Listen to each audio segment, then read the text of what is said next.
Hi, this is Drew Jones of Drew's Guitar Shop in Seattle, Washington, and this video is going to be in a little bit of a more negative tone than I tend to take with most of my videos, but I think that this kind of belongs in my little series about frets, and it's something that I was a little unhappy to see, and so I wanted to talk about it a little bit.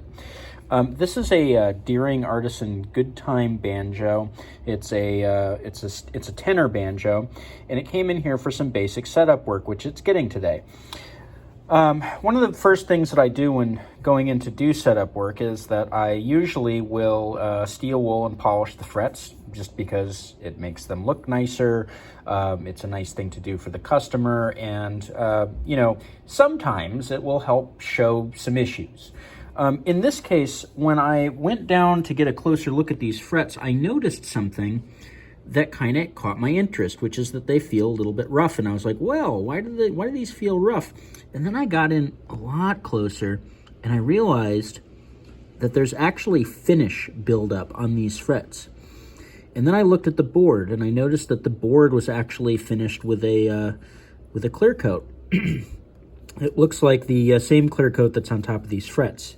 Now, I am really not a fan of finished fretboards to begin with, maple fretboards and kind of the Bubinga things that you see on Rickenbackers sometimes. I think that, something that's going to see as much wear as a fretboard, when you put finish on it, it's just kind of asking for trouble. But where you really don't want finish is on top of frets, because the whole purpose of the fret is to be a contact point for the string, and it's supposed to be a hard contact point for the string. Now, when you don't have a hard contact point for the string, what you end up with is sort of a mute. There is no way that this finish is as hard as the nickel silver underneath it. And what's going on here is that you have this finish on here that is probably doing a little bit of damage to the tone. There's no way that this isn't kind of muting those notes just a little bit. On top of that, it's going to be kind of messy, and it's going to be flaky when somebody goes to play. So if somebody tried bending a note on this, it's going to peel some of that stuff off, and it's going to kind of flake around and create a mess. And the other thing is it just looks bad, and there's no reason for this. Generally speaking, when maple fretboards are fretted, the finish goes on, the frets can go on afterwards. Or at the very least, if they are put in before the spray job like this, you would go in and you'd clean them off, and then you would do your polishing work afterwards while mummifying the neck with a little bit of tape. In this case, this finish was just kind of left on the frets, and it's left on the frets for the customer to deal with. Now, to be fair, this is the only example of this particular model that I've seen. Tenor banjos aren't terribly common. They're becoming more common with folk punk and Irish folk punk and stuff getting more popular. But most of the time, you have a banjo player, they're going to be playing a 5-string, and so I don't see too many of this particular type of thing in here. This may be a fluke. This may not be a thing that happens normally. It could be a thing that slipped under quality control. And I really don't want to. I love Deering banjos. They're generally speaking of a very high quality. So I don't really want to discourage people from buying one. Like I said, this may be a fluke. I don't know.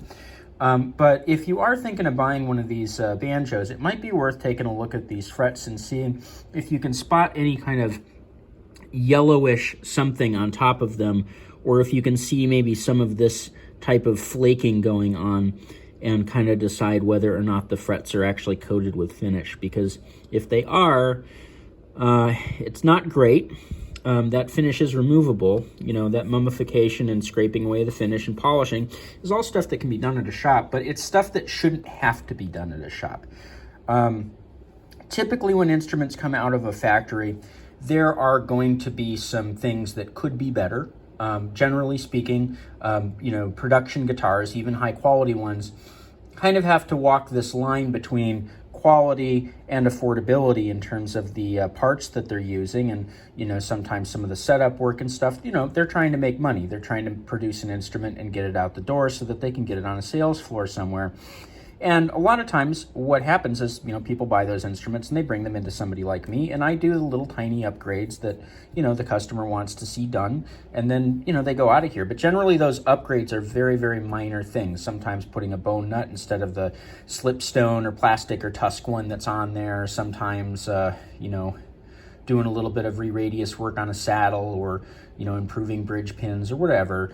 But like this kind of thing that's sort of endemic to the instrument, I don't like seeing this kind of thing on stuff. You know, even these good time banjos aren't like super cheap. You know, there are definitely higher end banjos that you can get from Deering, but I would say that regardless of any echelon that an instrument is in, that this kind of fretwork is unacceptable. Again, I don't know that this is how things are done typically on these banjos. This could be a fluke, and I just want to be very clear about that. But if this is a general way that the frets on these banjos are done, I think that that needs to change. And I also think that it's worth maybe taking a look at the frets on the banjo that you're thinking of buying, and seeing if this is a problem that is present on that instrument, because in my opinion, this is a problem. So anyway, like I said, it's a little bit more of a negative video than I tend to like to produce. I don't like throwing a lot of criticisms out there a lot of times, and I specifically don't like, you know, talking about different brands, because in a lot of cases that stuff really comes down to a matter of opinion, and I don't want to sit here and try to like preach from my soapbox here about my opinion of certain instruments and instrument manufacturers. But this here is a particular problem that I think is a real problem that I wanted to talk about. So anyway, this is Drew Jones of Drew's Guitar Shop in Seattle, Washington. If you enjoyed this video, you found it helpful, please link it around to some friends who might also find it helpful. Like, subscribe, hit the bell, all that good stuff. If you feel like kicking me a few bucks, there's a link to my Ko-Fi and my Patreon in the description, as well as a link to my Reverb page where I sell some stuff that I pull off guitars sometimes. Sometimes I'll sell instruments there. And there's also a link down there to my website where you can find my pricing info, my contact information, as well as a page that I wrote on caring for stringed instruments.